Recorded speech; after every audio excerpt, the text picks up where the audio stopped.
Este programa tem o apoio da Delem Janelas. Está dentro de casa, mas ouve todos os ruídos como se estivesse na rua? Chega! A Delem Janelas traz-lhe o conforto de que precisa. Janelas, portas, stores e veda-luz. Tudo para uma casa com um bom isolamento acústico e térmico. Delem Janelas, líder em renovação. Esta é a história do dia da Rádio Observador. Giorgia Meloni é muito diferente de André Ventura? Punto primo, io non consentirò che l'Italia diventi un campo profughi d'Europa. No verão passado, Giorgia Meloni afirmava que Itália não vai ser o campo de refugiados da Europa. A primeira-ministra italiana defende o combate aos traficantes e também criar travões, por exemplo, em África, ou seja, numa das origens dos migrantes. Fazer o que a União Europeia já fez com a Turquia e a Líbia, pagar para que quem procura alcançar a Europa não consiga atravessar a fronteira. Giorgia Meloni é chefe do governo e o partido que lidera é conotado com a extrema-direita, mas tem vindo a moderar o discurso. E é também um nome cada vez mais importante na União Europeia. E poderá agora André Ventura seguir as pisadas de Giorgia Meloni e não de Matteo Salvini para tentar alcançar o poder em Portugal? Vou conversar com Cátia Bruno, editora de Internacional do Observador. Eu sou o Ricardo Conceição e esta é a história do dia, de segunda-feira, 1 de abril. Bem-vinda, Cátia. Olá, Ricardo. Vamos, se calhar, começar por explicar quem é, afinal, Giorgia Meloni. Giorgia Meloni é a primeira-ministra italiana. É a primeira-ministra italiana desde setembro de 2022, quando venceu as eleições legislativas e conseguiu formar um governo de direita, com outros dois partidos de direita, embora muito diferentes entre si, o Força Itália, na altura ainda liderado por Silvio Berlusconi, e a Liga, o partido de Matteo Salvini, que tinha estado no governo antes e que aceitou agora fazer parte de uma coligação que é liderada por Meloni. Meloni faz parte de um partido, os Irmãos de Itália, que é muito difícil classificar exatamente no espectro político, porque Sendo que a Itália tem sempre partidos difíceis de classificar, não é? E a Itália tem muitas direitas, não é? Portanto, é difícil de classificar. O que é certo é que Meloni, quando foi eleita, multiplicaram-se os artigos pela imprensa estrangeira que diziam Itália elegeu uma primeira-ministra fascista. E isto vem do facto de os Irmãos de Itália serem herdeiros do partido chamado Movimento Social Italiano, do qual Meloni fez parte logo na adolescência, da juventude partidária, e esse Movimento Social Italiano era herdeiro do Partido Nacional Fascista de Benito Mussolini. Ora, o que acontece é que hoje em dia a Constituição italiana proíbe a ideologia fascista na política e, portanto, os Irmãos de Itália garantem que não são fascistas, embora usem alguns dos seus símbolos e da sua iconografia, mas em termos de medidas, os Irmãos de Itália têm medidas muito semelhantes, propostas muito semelhantes às de muitos outros partidos por toda a Europa que são de direita radical e que se definem como ou eurocéticos, ou anti-imigração, ou defensores dos valores da família tradicional. E como chega a primeira-ministra?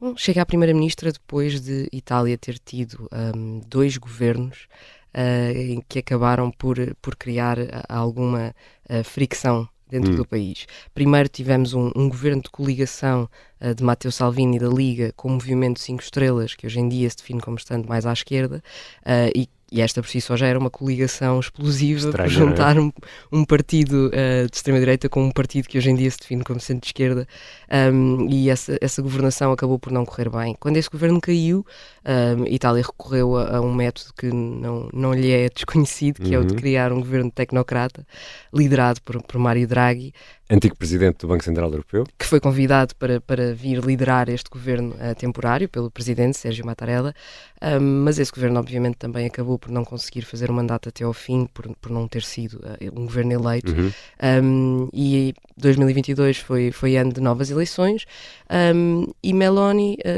beneficiou do facto de Salvini ter feito parte de um governo que não conseguiu avançar com as suas propostas e, portanto, todo o eleitorado de direita e de extrema-direita que se revia nas propostas de Salvini ficou desiludido e acabou por votar em Meloni, que sempre tinha defendido ideias semelhantes, mas que não tinha sido, não tinha tido a mácula de ter estado no poder ainda. Contaminada pelo poder. Exatamente. E ela, líder dos Fratelli d'Italia e primeira-ministra, conseguiu agora eclipsar Matteo Salvini, que era a estrela da extrema-direita italiana. É verdade, eu falava com um académico italiano há pouco que me dizia, na verdade ela acabou por voltar a conseguir conquistar um espaço que era o dela e que era do seu partido e que Salvini tinha vindo aqui perturbar, porque a Liga de Salvini durante muitos anos não se definia como um partido nacionalista de extrema-direita, era um partido que defendia os interesses do norte de Itália contra o sul de Itália. E quando Matteo Salvini chegou à liderança da Liga, fez um processo de transformação do próprio partido, em que o foco deixou de ser a questão regional e passou a ser uma questão nacionalista contra a imigração e contra Bruxelas. Ora, quando Salvini acaba por estar no poder e não conseguir aplicar muitas das medidas que defendia, esse eleitorado regressa à direita tradicional que era ocupada por Meloni e que defendia exatamente essas bandeiras que Salvini tinha tentado roubar. Ora, quando Meloni forma governo e convida Salvini para se juntar a esse governo, muito inteligentemente não lhe dá uma pasta onde ele consiga ter grande destaque nas ideias que defende. Não o convidou para Ministro da Administração Interna, não o convidou para Ministro da Economia, convidou-o para Ministro das Infraestruturas, onde, como me dizia este mesmo académico, Salvini a única coisa que pode fazer é aparecer em inaugurações de pontes e de estádios e pouco mais. Exatamente. Esta estratégia tem resultado muito bem, tendo em conta o que dizem as sondagens, porque a Liga continua a ter valores até acima da votação que Meloni teve nas eleições de 2022, tem neste momento cerca de 30% nas sondagens, enquanto que a Liga não consegue chegar aos 10% sequer, anda ali nos 8%, nos 9%.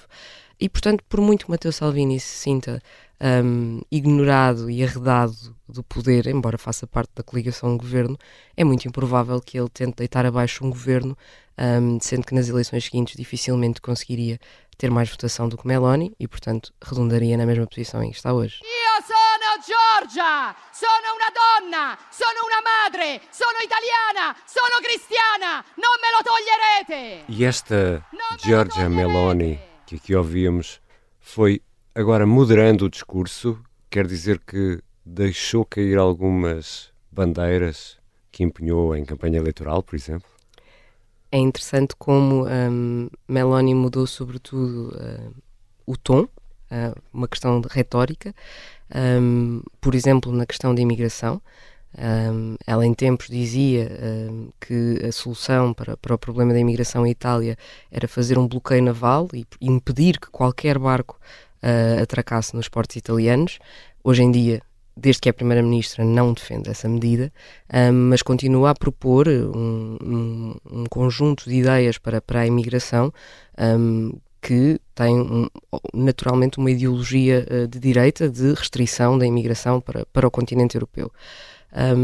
Na política interna, para compensar um bocadinho esta aparente moderação no plano europeu, Meloni vai mantendo algumas das suas bandeiras para não perder o apoio do eleitorado que a elegeu, e isso tem-se notado, por exemplo, em medidas muito relacionadas com a comunidade LGBT.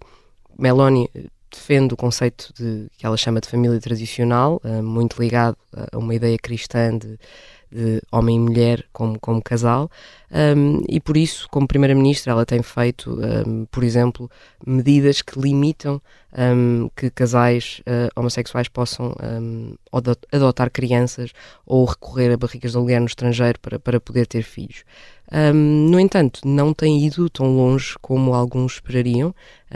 Por exemplo, na questão do aborto, Meloni já foi clara e diz que não quer alterar a lei que está em vigor e que permite a interrupção voluntária da gravidez, mas continua a manter alguns tópicos muito ligados a esta questão da ideia da família tradicional, por exemplo, para provar que não deixou de ser a Meloni que dizia: sou mulher, sou cristã, e esta é a minha identidade.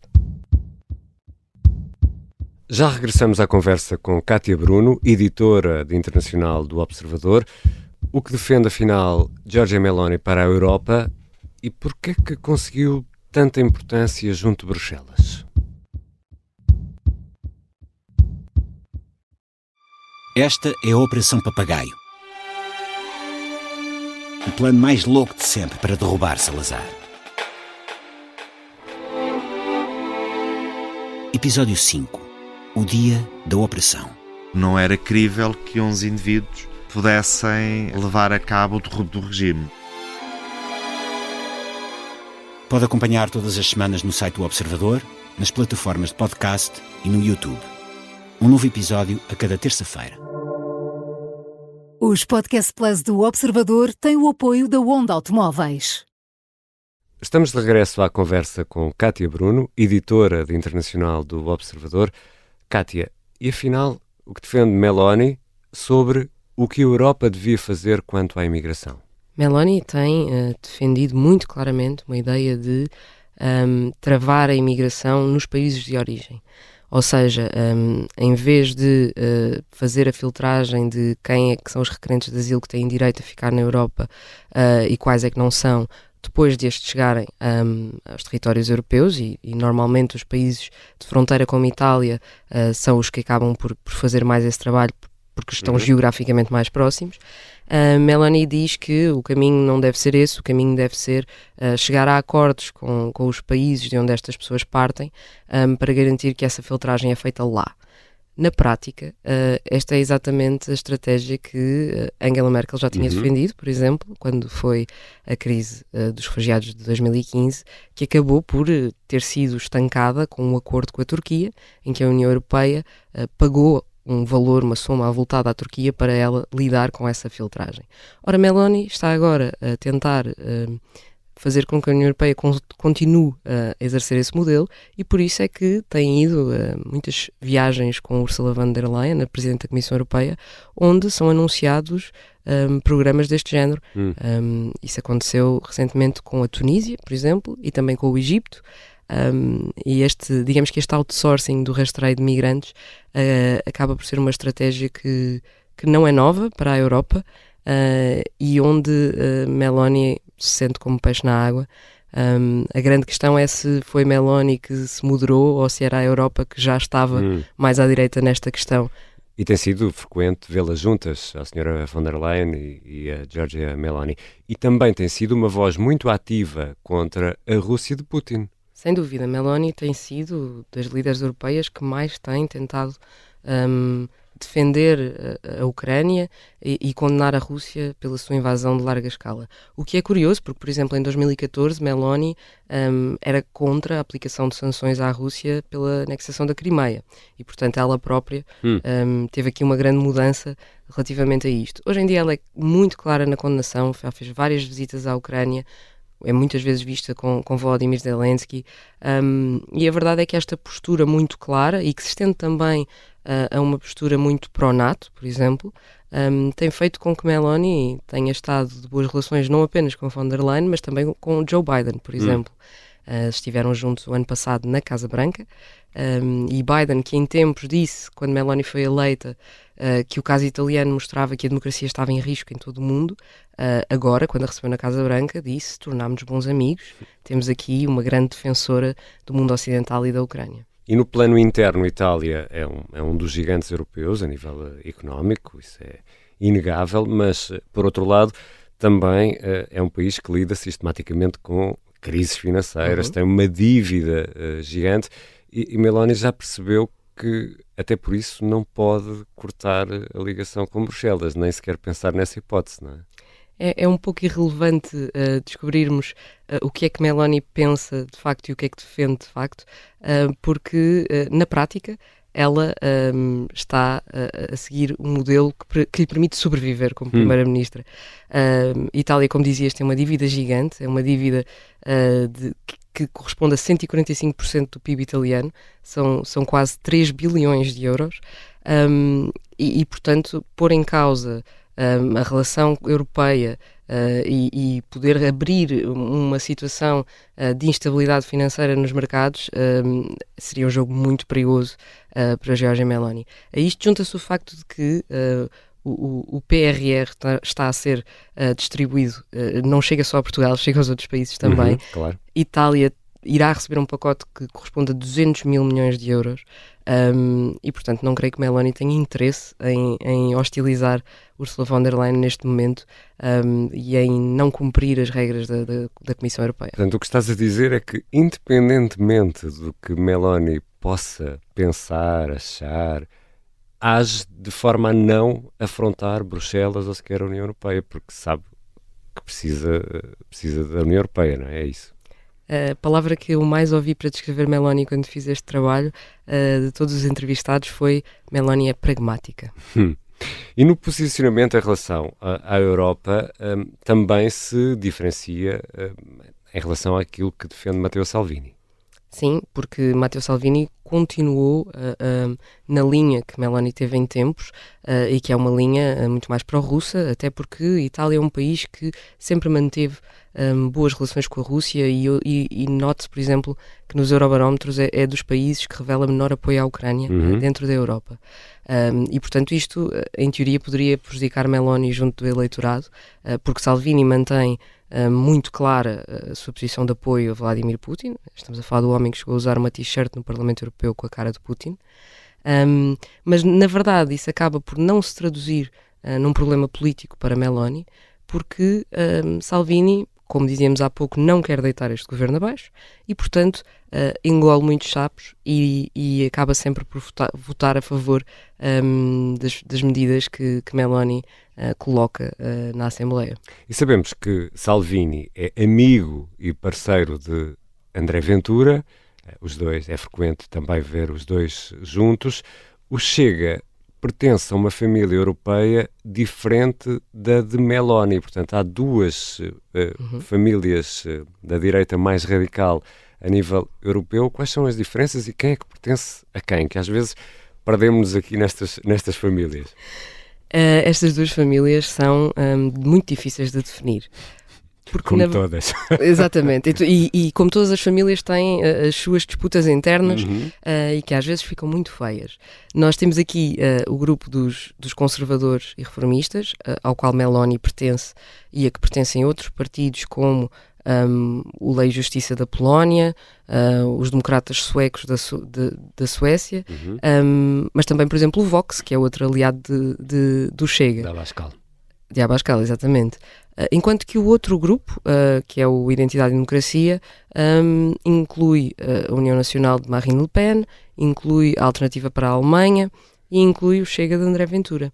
Embora, como dizia Diogo Pacheco Amorim ao Observador há algum tempo, na verdade o Chega poderia pertencer a qualquer um destes grupos, dizia Diogo Pacheco Amorim, porque na verdade há muito pouco a separar estes dois grupos, a não ser talvez uma questão de postura no Parlamento Europeu, em que os conservadores e reformistas são menos radicais no tom, e o outro ponto em que parece afastá-los tem a ver precisamente com a Rússia, em que o grupo dos conservadores e reformistas, que inclui, por exemplo, o Lei e Justiça da Polónia, que é fortemente anti-Rússia, inclui Meloni, que tem tido também essa postura, enquanto que o Identidade e Democracia inclui Le Pen, que tem sido uma das pessoas mais próximas da Rússia de Putin neste grupo, inclui Salvini, que também faz parte disso, e inclui André Ventura, que curiosamente diz que na verdade é pró-Ucrânia, mas está no grupo que é mais pró-Rússia.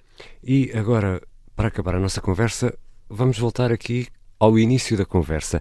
O que é que Meloni fez de diferente de Salvini que permitiu à líder dos Fratelli d'Italia ser hoje primeira-ministra, e será que porventura Ventura lhe poderá seguir os passos? Depende de que estilo de liderança Ventura quiser fazer no contexto europeu. Meloni adotou uma estratégia muito diferente da de Salvini no que diz respeito à política externa. Internamente não há assim tanto que que os separe na política doméstica, mas na política externa são dois mundos totalmente diferentes. Porque Meloni tentou jogar o jogo cumprindo as regras do sistema, não pondo em causa as regras definidas pela Comissão Europeia em termos financeiros, por exemplo, alinhando totalmente no discurso para a Ucrânia e em todos os pacotes de ajuda, mas por outro lado, aquilo que nos dizem os aliados de Meloni no Parlamento Europeu é que o grande objetivo é influenciar a partir de dentro. Como dizia um dos eurodeputados dos Fratelli d'Italia, o objetivo é puxar a direita mais para o centro, mas é também puxar o centro mais para a direita. Enquanto que Salvini manteve uma postura de oposição clara e declarada ao sistema de Bruxelas. Não sabemos que postura irá André Ventura tomar. As eleições de 9 de junho poderão ajudar a clarificar isso. Até lá, o que sabemos é que Meloni continua a ser uma primeira-ministra bastante popular. Obrigado, Kátia. Obrigada eu, Ricardo. Kátia Bruno é editora de internacional do Observador. Esta foi a história do dia. Os sons que ouvimos neste episódio foram retirados do YouTube. A sonoplastia é do Artur Costa, a música do genérico do João Ribeiro. Eu sou o Ricardo Conceição. Até amanhã.